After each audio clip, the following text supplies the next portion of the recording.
ini semuanya. Oke, Rida sudah kembali. Siapa lagi yang belum kembali? Belum pulang? Semuanya udah lengkap ya kayaknya ya? Sudah ya, Naomi juga udah kembali. Hari ini saya akan mengajak putri-putri sekalian untuk membuka. Kita akan membaca. Oh iya, sebelum kita nanti habis, biasanya ini lebih senang nih. Nanti habis ini kita ada permainan. Oke, jadi sebentar aja ya. Ingetin saya nih. Saya biasanya kelamaan ngomongnya. Oke, baik, kita akan baca kitab kita di Mazmur 73 ayat 1 sampai 23. Ayat 1 sampai 20. Kita buka di Mazmur 73 ayat 1 sampai 20. Mungkin semuanya kira-kira Mazmur Asaf tentang bagaimana hidup seorang hamba Tuhan. Baik, mari kita baca. Silih berganti. Saya ayat 1, putri-putri sekalian ayat 2, begitu seterusnya sampai ayat 20 ya. Saya akan mulai di Mazmur 73 ayat 1 sampai 20. Sudah ketemu semuanya? Kalau sudah ketemu, saya ajak baca silih berganti. Kalau sudah, saya baca dulunya. Mazmur 73 ayat 1 sampai 20. Mazmur Asaf. Sesungguhnya Allah itu baik bagi mereka yang tulus hatinya, bagi mereka yang bersih hatinya. Tetapi aku sedikit lagi, maka kakiku terbeset, nyaris aku tergelincir. Sebab aku cemburu kepada pembual-pembual, kalau aku melihat kemujuran orang-orang fasik. Sebab kesakitan tidak ada pada mereka, sehat dan gemuk tubuh mereka. Mereka tidak mengalami kesusahan manusia, dan mereka tidak kena ulah seperti orang lain. Sebab itu mereka berkalung-kalung kecongkakan dan berpakaian kekerasan. Karena kegemukan, kesalahan mereka menyolok, hati mereka meluap-luap dengan sangkaan. Mereka menyindir dan mengata-ngatai dengan jahatnya, hal pemerasan dibicarakan mereka dengan tinggi hati. Mereka membuka mulut melawan langit, dan lidah mereka membual di bumi. Sebab itu orang-orang berbalik kepada mereka, mendapatkan mereka seperti air yang berlimpah-limpah. Dan mereka berkata, bagaimana Allah tahu hal itu? Adakah pengetahuan pada yang maha tinggi? Sesungguhnya itulah orang-orang fasik, mereka menambah harta benda dan senang selamanya. Sia-sia sama sekali aku mempertahankan hati yang bersih dan membasuh tanganku tanda tak bersalah. Namun sepanjang hari aku kena tulah dan kena hukum setiap pagi. Seandainya aku berkata, aku mau berkata-kata seperti itu, maka sesungguhnya aku telah berkhianat kepada angkatan anak-anakmu. Tetapi ketika aku bermaksud untuk mengetahuinya, hal itu menjadi kesulitan di mataku. Sampai aku masuk ke dalam tempat kudus Allah dan memperhatikan kesudahan mereka. Sesungguhnya di tempat-tempat licin kau taruh mereka, kau jatuhkan mereka sehingga hancur. Betapa binasa mereka dalam sekejap mata, lenyap habis oleh karena kedahsyatan. Seperti mimpi pada waktu terbangun, ya Tuhan, pada waktu terjaga, rumah mereka kau pandang hina. Bapa kami di surga, Bapa, kami ini menyerahkan hidup kami untuk melayani Engkau, namun kami sadar ya Bapa, segala tarikan manusiawi bisa menghampiri kami, namun kami selalu ingin berdoa padamu, ingin meminta padamu ya Bapa, kuatkanlah kami, kuatkan hati kami, kuatkan tekad kami, dan bahkan kuatkan misi kami. Kami berdoa dalam nama Tuhan Yesus. Amin. Amin. Oke, sebelum saya mulai untuk membahas firman Tuhan, saya ingin memberitahukan Asaf. Biasanya Mazmur kan dibuat oleh Daud, tapi ada bagian ini yang ditulis nih, ada jilid 3, Mazmur 73 sampai 89 ditulis oleh Asaf yang namanya. Nah, asap ini kalau dilihat di 1 Tawarik 25 ayat 1 ya, pertama-tama. Jadi asap ini merupakan keturunan Imam Lewi. Ya, jadi salah satu keturunan Imam Lewi. Jadi kalau boleh disamakan dengan sekarang, dia adalah salah satu hamba Tuhan. Ya, jadi Imam Lewi memang dikhususkan imam suku yang dikhususkan untuk menjadi imam ya, untuk melayani Tuhan di dalam bait Allah. Sama. Jadi ini sebenarnya mewakili seruan, mewakili perasaan, mewakili ayat pasal-pasal ini mewakili seruan-seruan hamba-hamba Tuhan sepanjang masa. Ya, sepanjang masa. Seruan hamba Tuhan. Jadi asap ini memang perwakilan lah. Nah, asap ini walaupun dia keturunan Imam Lewi, ditulis di dalam 1 Tawarik 25, dia juga salah satu pemain musik. Nah, mazmur itu sebenarnya artinya adalah nyanyian. Jadi kemungkinan besar ini sebenarnya nyanyian gitu. Ya kan? Nyanyian. Kurang lebih, ini saya nggak tahu ya, saya kan nggak jago juga. Misalnya kalau dinyanyiin gitu ya, sesungguhnya Allah itu baik bagi mereka yang tulus hatinya, bagi mereka yang tulus hatinya, bagi mereka yang bersih hatinya. Kurang lebih lah kayak gitu ya, kurang lebih gitu ya. Jadi kemungkinan ini adalah syair lagu, ya kan? Dilanjutin, tetapi aku sedikit lagi, oh gitu-gitu ya. Jangan nanti seriosa saya. Ya kurang lebih begitu ya. Jadi ini walaupun ini pergumulan, tapi diungkapkan melalui lagu. Jadi mazmur itu adalah sama dengan nyanyian. Jadi ini sebenarnya nyanyian asal, nyanyian yang dikumandangkan di dalam bait Allah. Bayangkan, ini sebuah renungan bagi, ini kemungkinan ini berat ini renungannya, karena ini renungan yang buat orang-orang yang memang benar-benar melayani Tuhan, ya. Sampai ditulis ayat pertama itu kesimpulan sebenarnya ya. Ayat pertama, sesungguhnya Allah itu baik bagi mereka yang tulus dan bersih hatinya. Jadi Allah itu baik bagi mereka yang tulus dan bersih. Bayangkan ya. Jadi dia tulis Allah itu baik bagi yang bersih. Tapi ayat 2 langsung, tetapi sedikit lagi kakiku terpeleset, nyaris aku tergelincir. Kenapa? Tadi bilangnya gini, Allah itu baik bagi yang setia dan bagi yang tulus dan bersih. Ya, dan bersih. Bagaimana? Kok bisa? Kenapa tapi tiba-tiba ada tetapi? Ada tetapi. Dia melihat situasi sebenarnya. Mungkin ini yang ayat 1 itu pengajaran yang sudah diajarkan di bait Allah. Kalian harus ingat bahwa Tuhan itu baik bagi yang bersih dan tulus hatinya. Dan ayat 2, mulai ayat 2, dia mau menyampaikan kesaksiannya. Dia melihat bagaimana betapa beruntungnya orang-orang yang bahkan menghujat Allah. Betapa tidak beruntung, betapa beruntungnya hidup mereka.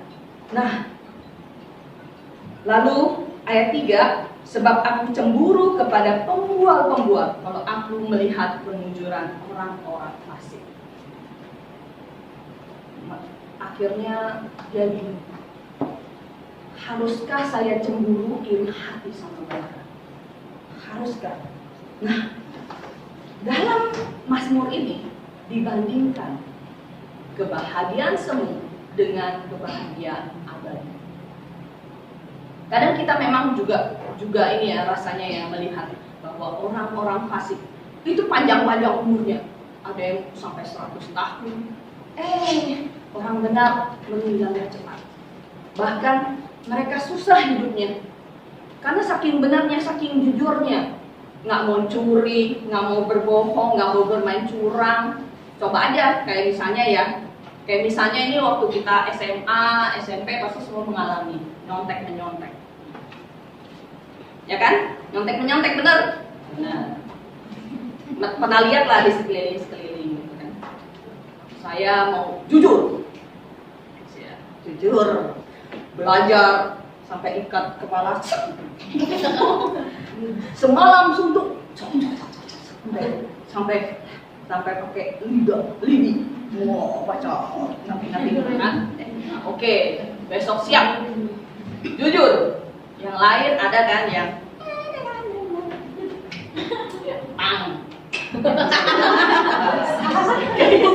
kan gaya selengean gitu kan, lihat sebelah gitu kan gayanya gitu. Bukunya cuma dilipet aja, dimasukin sini. Kalau perlu digigit aja, semuanya masuk ke dalam kepala. Udah, kan gitu. Akhirnya udah dia yang capek-capek belajar setengah mati, cuma dapat nilai misalnya 65. Tahu-taunya teman-teman yang ini pinter banget dia nyontek sama temen yang pinter, ya kan? Yang paling pinter di kelas. Misalnya teman yang paling pinter dapat 90, dia dapat 75, kita dapat 65. Ya, pas-pasan amat. Kayaknya capek banget ya, jujur ya. Capek gak sih? Besok-besok coba-coba nyontek lah ya. Besok-besok coba-coba nyontek, ketahuan. Biasanya gitu kan. Yang pertama-tama nyoba, malah ketahuan nyontek. Nah, akhirnya benar perkataan Mazmur 73 ini. Yang mau jujur, yang mau bersih, nggak bisa. Dibandingin sama yang curang yang ini. Dibangga-banggain lah. Wah hebat, kamu hebat kali ini, gitu-gitu. Kayaknya rasanya kok nggak adil ya, nggak adil. Jadi itulah perasaan saat itu Asaf, melihat bahwa kehidupan orang-orang yang tidak mengenal Tuhan, bahkan memaki, menghujat Tuhan, lebih baik daripada hidupnya yang notabene melayani Tuhan.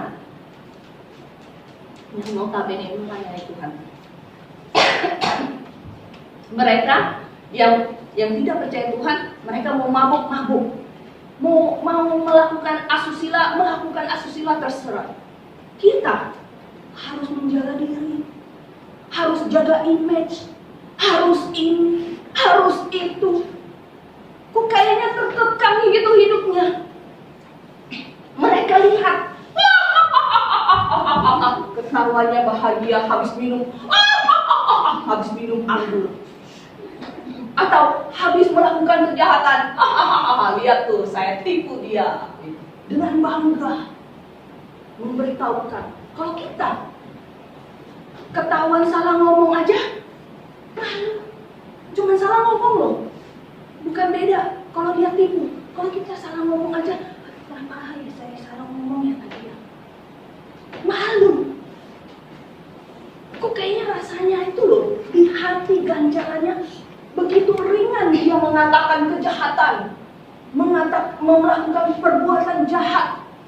Tapi kita kok nggak bisa ya, nggak seperti itu. Rasanya kenapa? Mau coba-coba berontak, kayaknya capek saya. Capek jadi orang Kristen, jadi hamba Tuhan, jadi anak baik. Intinya gitu kan. Capek. Namun hampir di ayat 13 dia berkata, sia-sia sama sekali aku mempertahankan hati yang bersih dan membasuh tanganku tanda-tanda salah. Rasanya tuh sia-sia.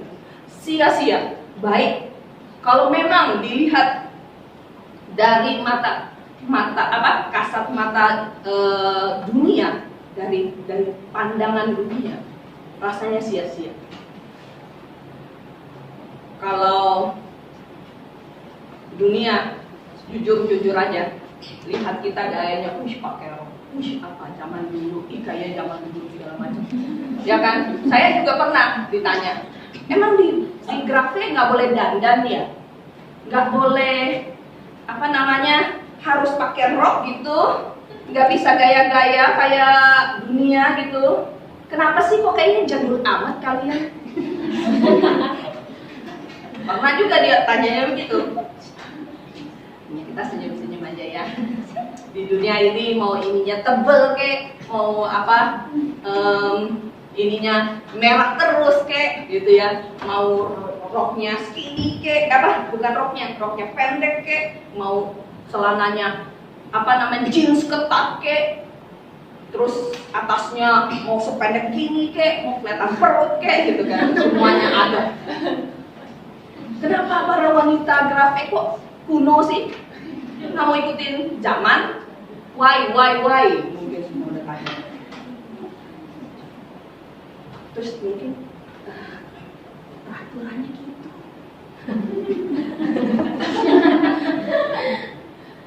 Peraturannya nggak boleh. Oh, jadi kalau kamu keluar dari Grafik, kamu segitu. Kamu akan ikutin cara dunia berpakaian. Kalau kamu keluar dari Grafik, kamu ikutin cara dunia ngomong. Kalau kamu keluar dari Grafik, kamu akan ikutin cara mereka bergaya, mereka berbuat gitu. Apakah itu dasar dari kalian sekarang melakukan perintah Tuhan? Apakah karena sama ada peraturannya gitu?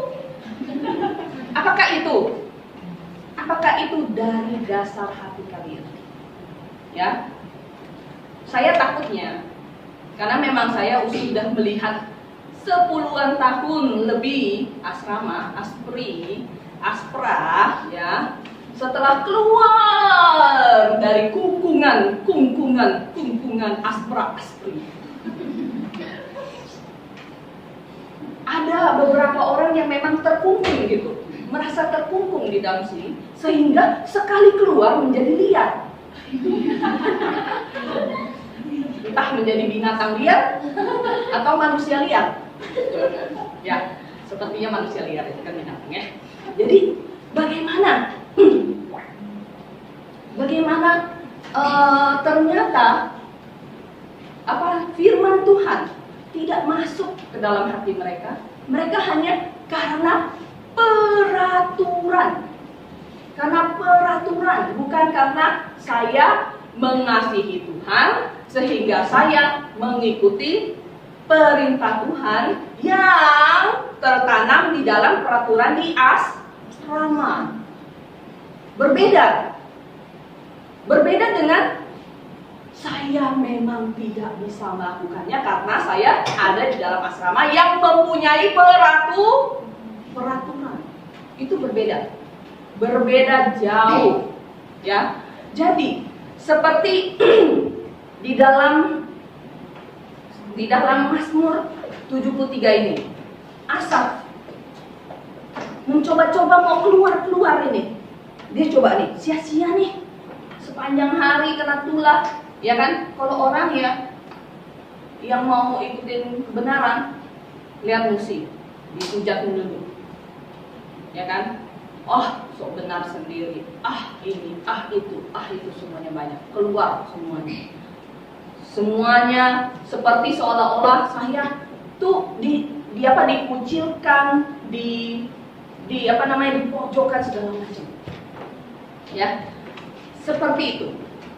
Namun, untungnya dia bilang, kalau saya tidak melanjutkan perjuangan iman saya, itu akan berefek sampai ke angkatan anak-anak. Jadi berefek ke bawah.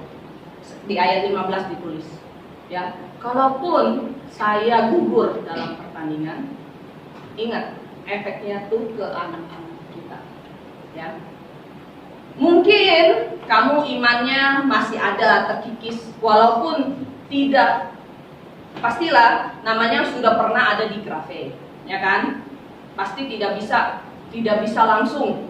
Rasanya itu kalaupun ada, memang ada ya yang langsung push di luar batas, ada.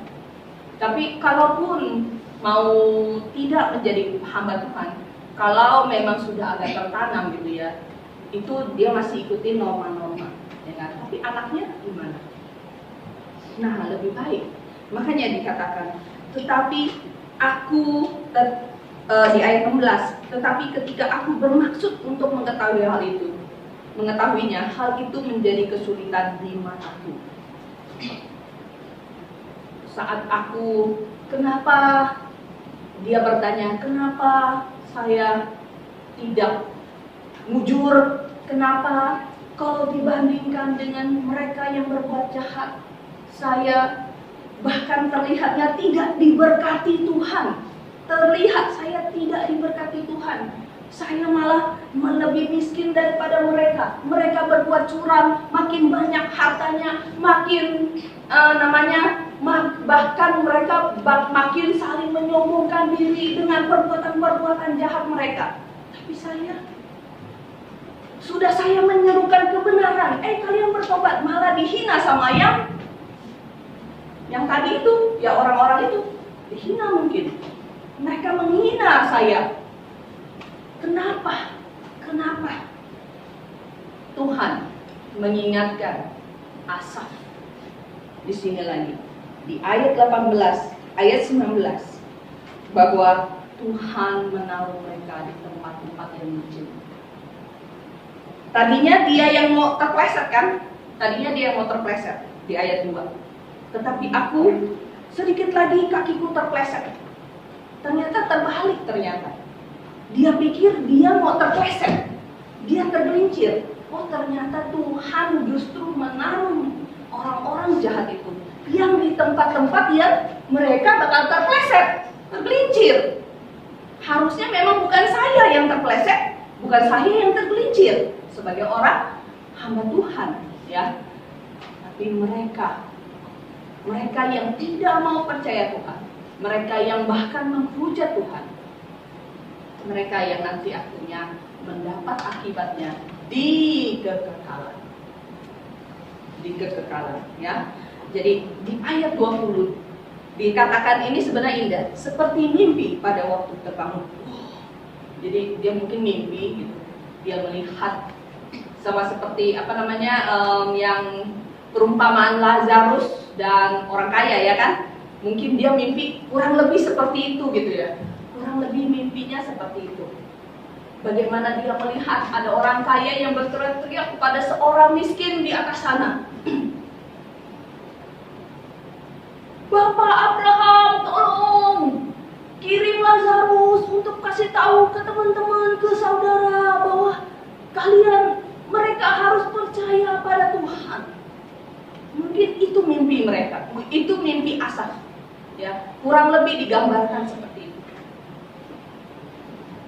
Dan seperti mimpi itu, dia terbangun dan terkagum. Benar bahwa kebahagiaan yang kalian lihat di dunia ini bukanlah kebahagiaan yang sebenarnya. Kebahagiaan yang nantinya di surga.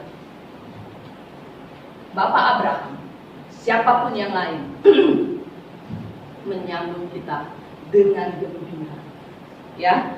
Dan salah satu yang mungkin mengalami kedua-duanya, saya bilang, bagaimana pernah menjadi orang jahat dan kemudian berubah menjadi yang orang baik, itu salah satu contohnya adalah Paulus. Dan Paulus pernah menuliskan yang mirip-mirip dengan ini, ya. Di 1 Korintus pasal 15. Di 1 Korintus pasal 15. Di 1 Korintus pasal 15 ayat 14. Jadi sebenarnya panjang. Ini sebenarnya di 1 Korintus 15 ayat 12 sampai seterusnya, sampai habis. Jadi ini mirip dengan pernyataan Mazmur Asaf ini. Jadi saya ambil dikit-dikit aja ya, di ayat 14. Tetapi andai kata Kristus tidak dibangkitkan, maka sia-sialah pemberitaan kami dan sia-sia juga kepercayaan kamu. Di ayat 19, Jikalau kita hanya dalam hidup ini saja menaruh pengharapan pada Kristus, maka kita adalah orang yang paling malang dari segala manusia. Iya, kamu udah capek-capek baik-baik, percuma ternyata semuanya masuk surga. Kenapa saya nggak gila-gilaan aja di dunia ini ya? Nah, mungkin gitu kan maksudnya. Ya kan? Terus di ayat 31 dan 32, saudara-saudara, tiap hari aku berhadapan dengan maut. Demi kebanggaanku akan kamu dalam Kristus Yesus Tuhan kita, aku katakan bahwa hal ini benar.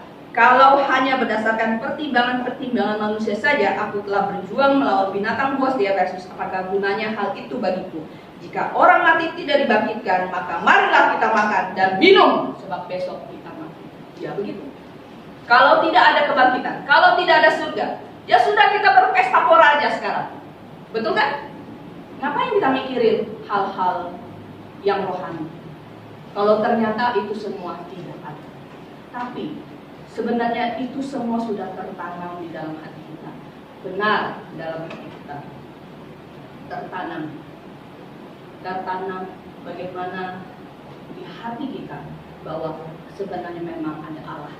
Allah yang menciptakan, Allah yang nanti akan menghakimi kita, menghakimi perbuatan kita, menghakimi kepercayaan kita, menghakimi segala sesuatu yang kita perbuat dan kita yakini. Ingatlah bahwa jadi hamba Tuhan sulit, sekarang malah lebih gampang. Dulu sulit. Di zaman Asaf, di zaman Paulus susah. Walaupun sesusah itu, mereka pun berjuang untuk bisa terus melayani Tuhan. Di zaman yang begitu mudah, handphone ada, komunikasi gampang, nggak ada uang tinggal telepon bapak rohani, kakak rohani, ditransfer. Zaman dulu ada nggak sih? Coba bayangin, jadi Paulus gitu loh. Nggak ada nasi seberas, nggak ada nasi, semua dikeliling, lagi di kota musuh. Gimana caranya makan? Nggak ada Grab food, nggak ada. Bayangin zaman dulu. Kalau saya mengalami membayangkannya, saya suka membayangkan yang ekstrim-ekstrim. Ya, yang ekstrim-ekstrimnya kayak gitu. Bayangkan Paulus, kalau misalnya dia suatu hari tiba di suatu tempat, kan banyak tuh. Dia nyampe sana semuanya pikir dia dewa. Sekali dia bilang, jangan menyembah saya, jangan ini saya, langsung semua mau timbukin batu. Pas lagi gitu, pas kebetulan roti tinggal 3, makan, dia lagi harus ngumpet. Dapat dari mana makanan? Nggak kenal di kota-kota itu, ya kan? Mereka pasti lebih sering, mereka pasti sering kelaparan. Makanya saya bilang, kita di zaman yang lebih mudah, ya, lebih mudah. Nggak ada makanan, tinggal telepon bapak rohani, Pak. Doanya dulu kan kepada Tuhan, doanya, Tuhan, tolong supaya doa ini SMS saya positif hasilnya. Maksudnya dapat, wah, yaudah ditransfer nanti. Pak, saya tolong doakan Pak, ya kan, tolong doakan Pak. Saya 1 hari ini tidak ada asap di dapur. Itu bahasanya supaya manis, ya kan? Maksudnya nggak ada asap di dapur, nggak kebakaran, nggak mengepulkan asap Pak, ya kan? Udah ditransfer, udah deh. Terima kasih Pak, Tuhan memberkati, Tuhan menjawab doa. Amin. Kan gampang. Zaman sekarang tuh gampang kan, ya kan? Zaman dulu belum tentu segampang itu. Maka dari itu, harusnya iman kita lebih kuat dari mereka. Ya. Sudah saya katakan bahwa kita memang di dalam sesama hamba Tuhan, kita akan saling membantu. Demikianlah kalian sebagai istri, suatu hari kalian akan keluar dari sini mendukung pelayanan suami, atau tidak menjadi istri hamba Tuhan, mendukung pelayanan di dalam satu jemaat lokal. Sebagai wanita, kalian tetap menguatkan sesama, menguatkan. Bagaimana lihat gembalanya kembang kempis enggak, ya kan? Seperti asal, aduh, sia-sia nih, saya melayani Tuhan, gitu kan? Nggak ada uang di kantong. Kalau coba saya kemarin sudah ditawarin jadi manajer di suatu tempat, aduh kenapa saya nggak mengambil, gitu ya. Jadi apakah nanti maksudnya pergolakan itu pasti ada, pergolakan ya. Kita sebagai wanita bisa mendukung, ya mendukung. Kalian pasti mendukung nanti ya. Jadi bagaimana kalian belajar di dalam sini mendukung pelayanan nantinya. Baiklah, kiranya pergumulan seorang Asaf bisa kita renungkan, bisa kita ingat di dalam hati bahwa yang kita lihat di dalam sekarang ini, lihat-lihat orang-orang terkaya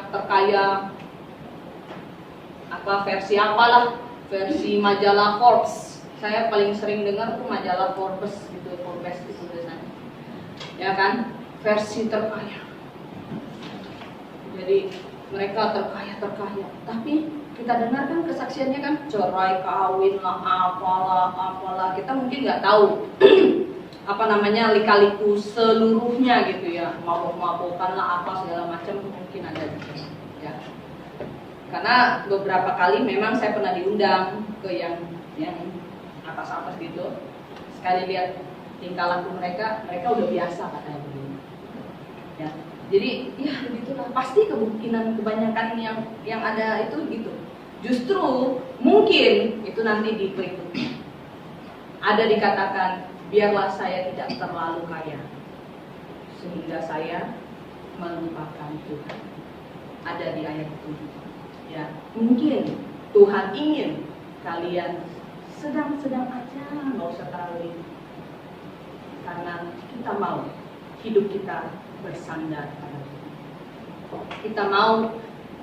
Tuhan mau hidup kita bersandar padanya, sehingga kita selalu ingat Tuhan. Kita selalu bersyukur dengan apa adanya yang Tuhan berikan, dengan berkat yang tiap hari pasti ada, tiap hari. Dan baiklah, terutama berkatnya yang di kekekalan nanti. Berkat yang hari ini itu biarlah semuanya itu tergantung Tuhan yang memberkati. Tapi kita ingat bahwa kita mempunyai keyakinan bukan cuma di dunia ini, kita punya keyakinan di kekekalan di surga nanti. Dan itulah yang menjadi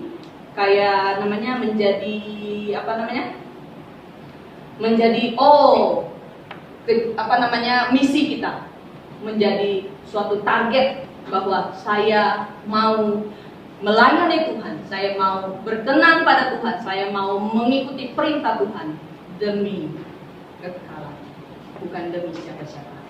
Mari kita berdoa. Bapa kami di surga, kami bersyukur padamu karena Engkau yang pimpin kami, Engkau yang selalu hadir dalam hidup kami, sehingga kami merasakan berkat-Mu hari demi hari. Sehingga biarlah kami selalu ingat dan bersyukur dan bahkan selalu mengandalkan Engkau dalam hidup kami. Dalam nama Tuhan Yesus, amin.